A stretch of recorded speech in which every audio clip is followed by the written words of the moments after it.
Hello, Mark. Hello, Neil. I have got here something very special, and hello, Cave Dwellers.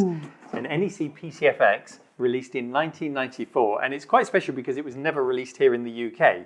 This was a Japan exclusive. Ever come across one before? No, but I did bring the gummy bears today, you'll be pleased to know. They are the snack of choice today. So I'll swap you this for the gummy bears. Now, this is really special, not just because it's in near mint condition aesthetically, because you might be getting a whiff of something there. Can you smell that? I can smell smoke. There's a definite barbecue smell coming from the box. It's bonfire-ish. It's nasty, isn't it? Really nasty.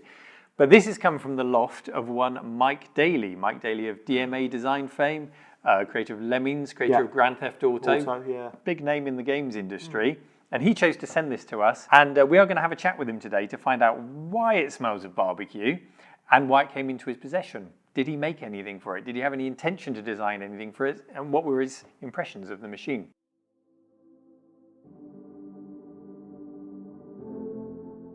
Let's look inside the box quickly, because this really is a mint example.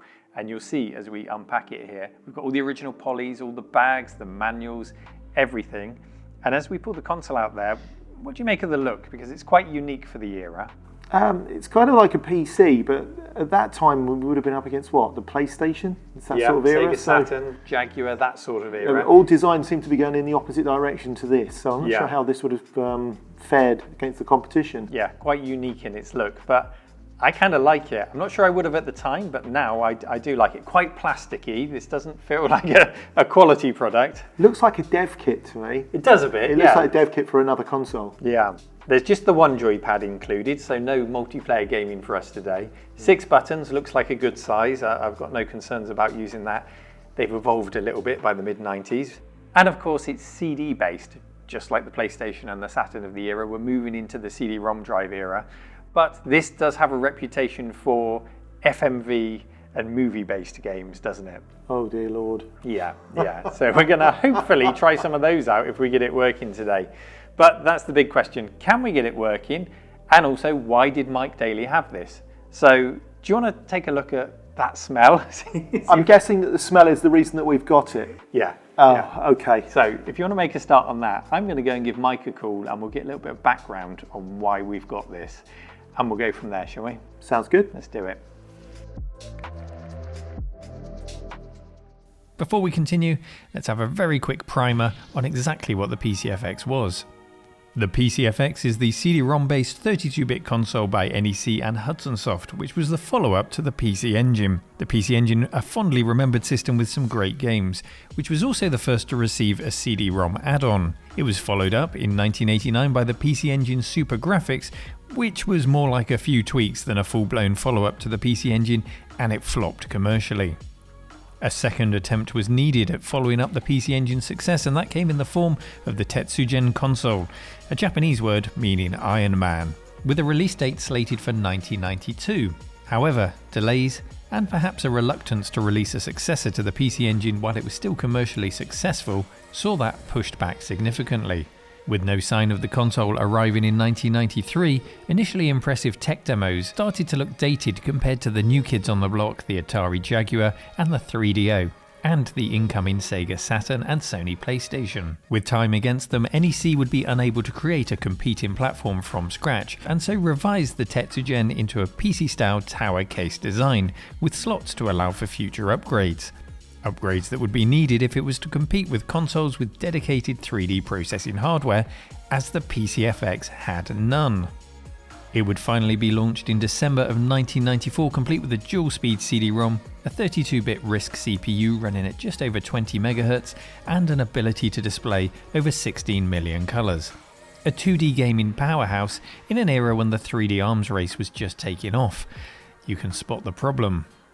Its commercial failure saw it discontinued in 1998 with 400,000 sales and a games library of just over 60 games. Its legacy, the departure of NEC from the console gaming market. We'd like to take a moment to thank our sponsors for this episode, FanHome. FanHome have a brand new Street Fighter figurine collection featuring all the iconic characters from the genre-defining game series.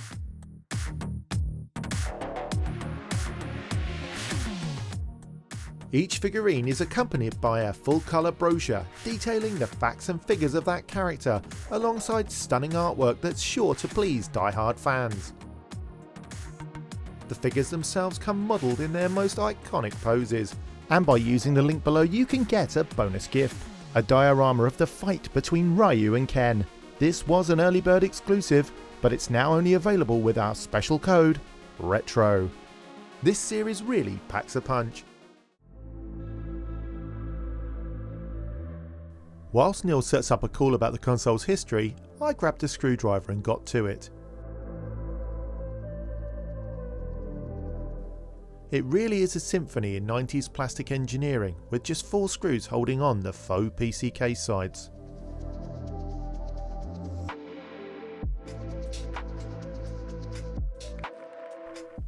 With so many push-fit plastic tabs, it can be a struggle to get open. Working carefully, we get to the internals of the PC-FX.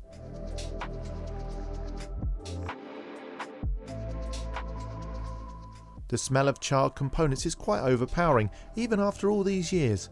But I follow my nose and track down the problem: this power supply. Let's see how Neil's getting on. So Mike, thank you very much for donating your PC-FX. My first impressions were, of course, the smell of barbecue coming out of the box. It was pretty pungent. Just tell us, how did you come into possession of this machine in the first place? I got it from eBay. I have no idea when. It was a long time ago. It's been in the loft for years and years. I did go on a kind of retro machine purchase spree at one point. Right, okay. And so it was just one of these eBay things, and it was because it was an NEC thing and it was PC Engine. I thought, oh, that's maybe a follow-up. So it's maybe after the Super Graphics and along the same kind of lines. Okay, so this wasn't. It was just an eBay. It wasn't during the life cycle of the machine. No.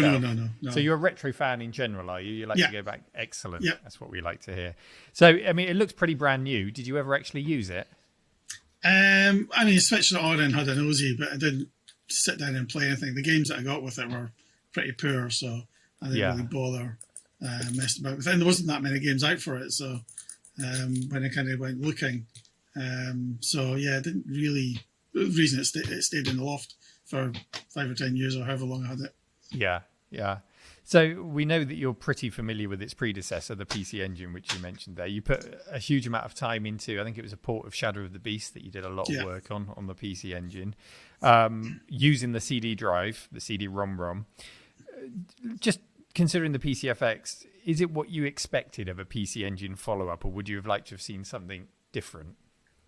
No, I mean, it's completely different. I think it's like a 32-bit thing.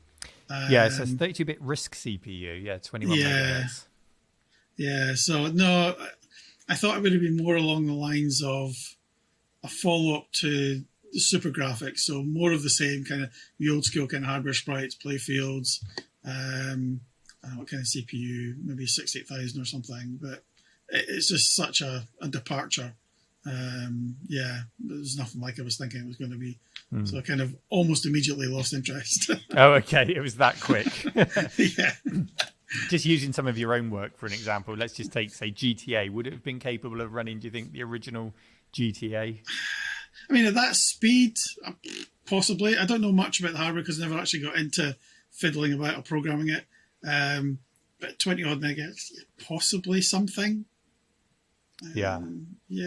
It was lacking any kind of 3D hardware, I think. That was but it all been software. The original GTA was software anyway. Yeah. So, probably, but that's a finger in the air. Do you know, because I haven't looked this up, was there ever a Lemmings port for it? Because there was a mouse available for it. No, okay. Yeah, no. One of the few platforms not to have gone. I don't think it lived that long, so just didn't really get to that point. Yeah. And coming on to the fault itself, did this machine, did it arrive failed? I can see that you're giggling there. No. Was there user error involved? Yeah, it was. It came fine, and it was American or Japanese. I've no idea. So when I got it, I knew I had to plug it into a step-down transformer on it, or step-up. American one would have to be an up 1 minute. But then when I was raking it out and pulling it out, I couldn't remember that. And I didn't really care. I just thought I'd plug it in and see what happened. Then it was only after the fact that I thought maybe it was an American one. Oh, okay. So you maybe plugged it into a Euro plug or something like that. I think I just plugged it straight in because it's a kettle lid or something on it, isn't it? Right. So I think I just plugged straight in and just went pop. So okay. I think I was pleased it was just the power supply, not taking the machine with it. Yeah. But I wasn't really fussed because it had been sitting up in the loft for so long. Yeah. That I knew I wasn't going to do anything with it. So I was just curious to see if it was working. Really, and I helped it on its way to not be working. No love lost by Not the at all. sounds of it. And you didn't try and fix it at all. You just put it straight No, back in the I had box. I had to look and see what it was, and because it was the power supply, it's one of the things I'll steer clear of is actual power supplies. I can tinker with little bits and pieces, but I ain't playing with big volts. So Sure. Okay, well, hopefully it's in a slightly more loving home here. We'll take good care of it, get it up and running. Do you have any tips for us, any recommendations in terms of the games? I only had those two. That I think it was 2 games that came with it. That's all I ever saw on it, and like I said, they weren't particularly good. So I just lost complete interest in it, and just didn't go looking for anything more. I think they're all quite hard to get hold of. Yeah. Okay, well, we'll do our very best for you, Mike, to get this up and running, return it to its former glory. Well, And, it's a nice unit to sit on the shelf. It looks pretty. It really does look pretty, yeah. And it's quite exotic for people to come and try. Yeah, there is that. Yeah. Okay. Well, great. Thanks very much for your time, Mike. And take No care. worries. Okay. Cheers. Back over at the workbench, I've liberated the power supply from the main console.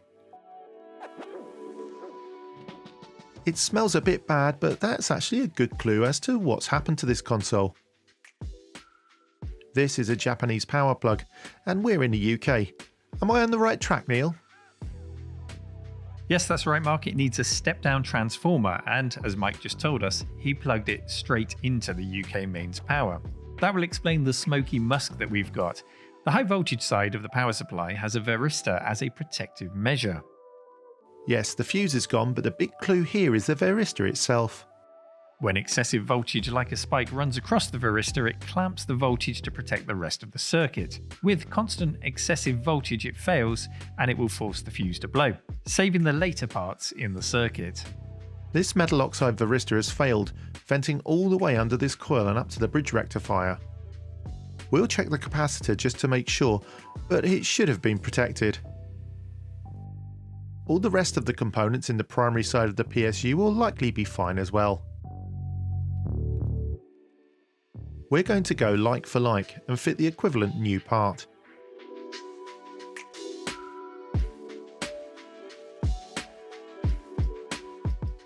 And of course, we'll need a new fuse.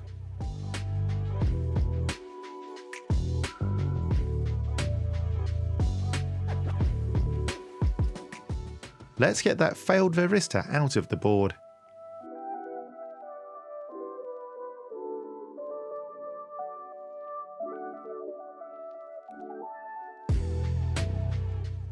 This component definitely had a bad day at work. Let's hope that it did its job first though, Mark. And we do have to get rid of that smell, so let's remove the affected parts for a clean and for a quick test. Let's get the fuse out. Looking at this more closely, this fuse doesn't look like the original. It's a slow blow type if I'm not mistaken. Yes, with a wound core. Curious. The desoldering gun makes short work of removing the coil, and I'll give that a quick test before replacement.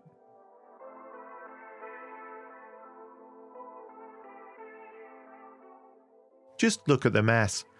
We'll never get rid of all of it, but we'll get rid of most of the smell.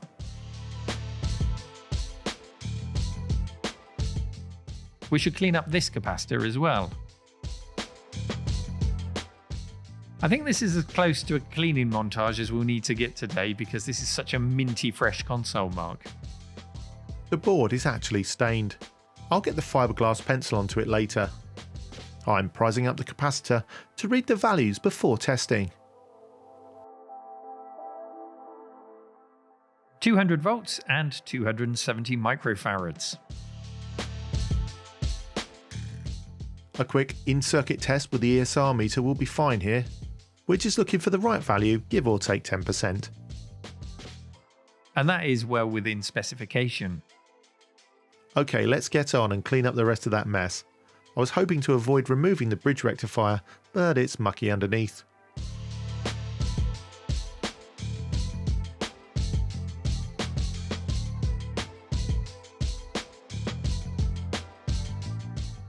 This part is rated at 600 volts and 1 amp, so it should have easily survived that hit of UK voltage.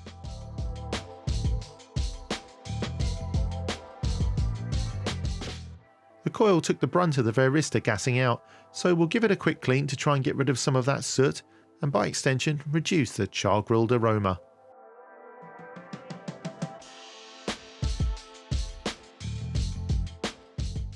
Okay Mark, hurry up and get those components back in and working. I'll go and find some software for testing. No pressure.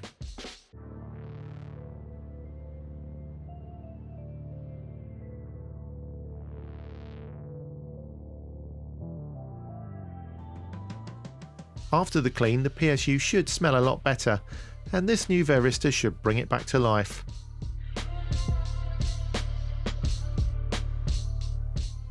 Just a rectification bridge to solder in now.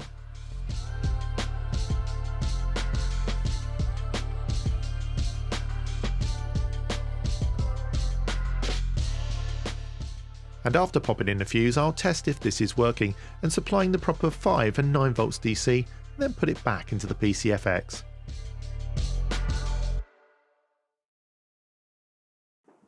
Well, Neil, I think I've cracked it. Yeah? Yeah. There's still a whiff of barbecue. Yeah.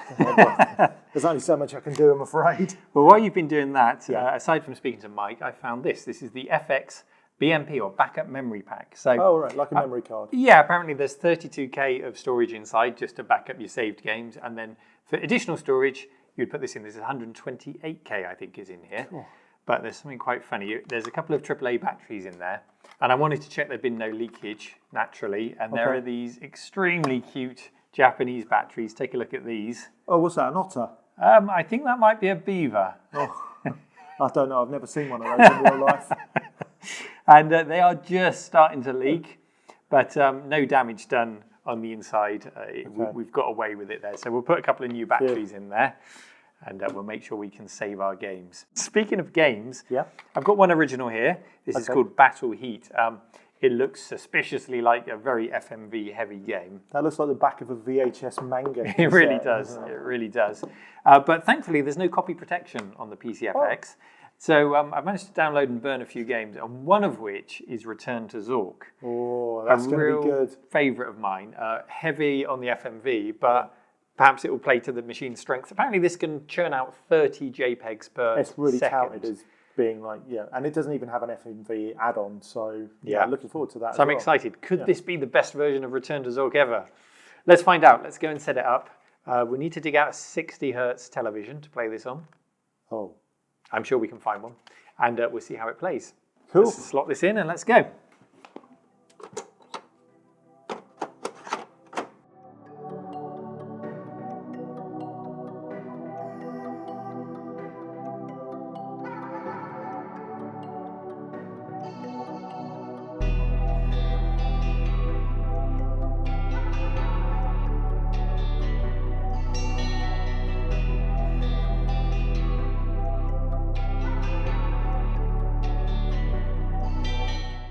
With our power issue sorted now, it's time to try out some games.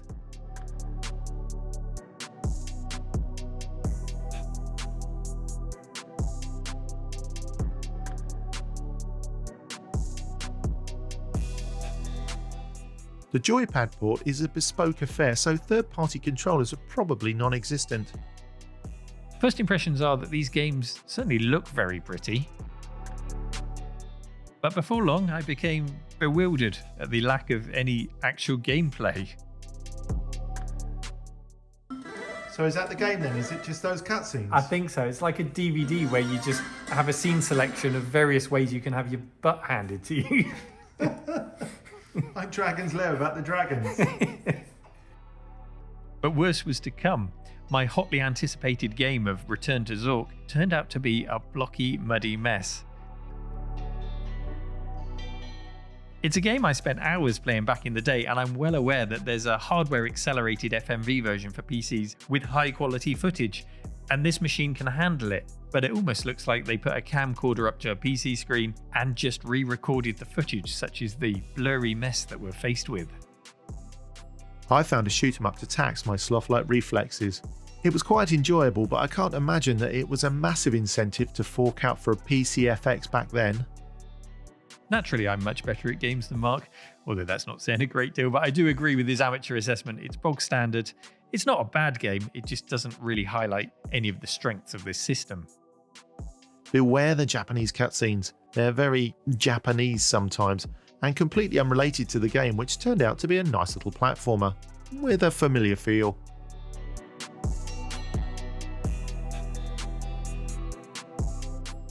Talking of cutscenes, there is an insane amount of them. It's almost like they were trying to fill every CD game to the brim, regardless of whether they needed to or not.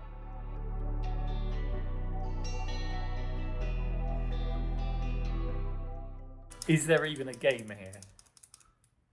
This is it, surely.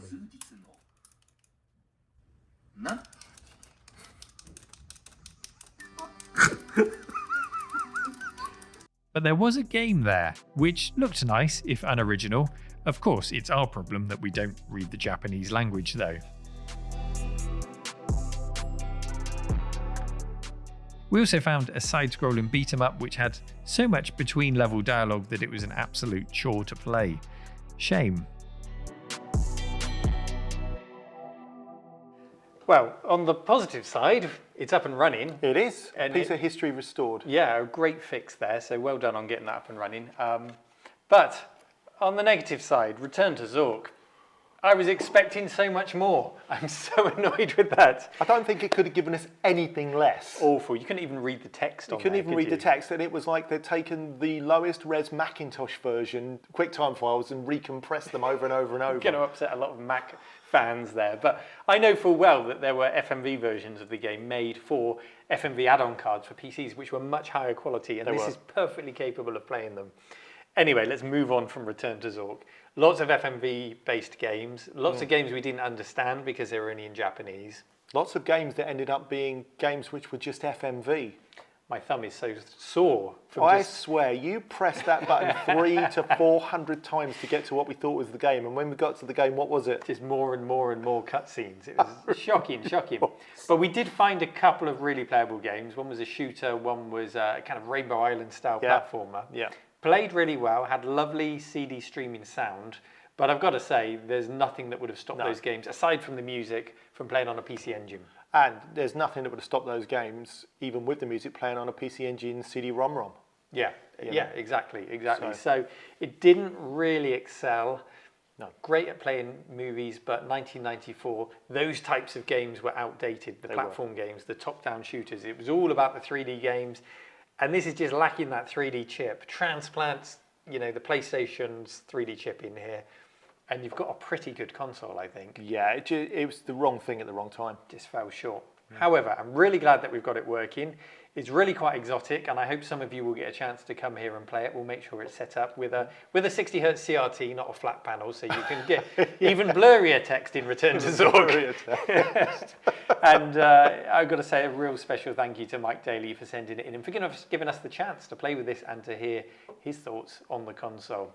If you happen to own one and there are some games in the library that you think we should check out, let us know in the comments. If we've given it a raw deal, then let us know in the comments below. Do let us know and we'll come back and visit it. And as always, thank you so much for taking the time to watch. Take a moment to like and subscribe to the channel if you're not already a subscriber, and also check out Mark's channel. And thanks for watching. Take care. See you next time. Bye-bye. Bye.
Just don't touch the hair.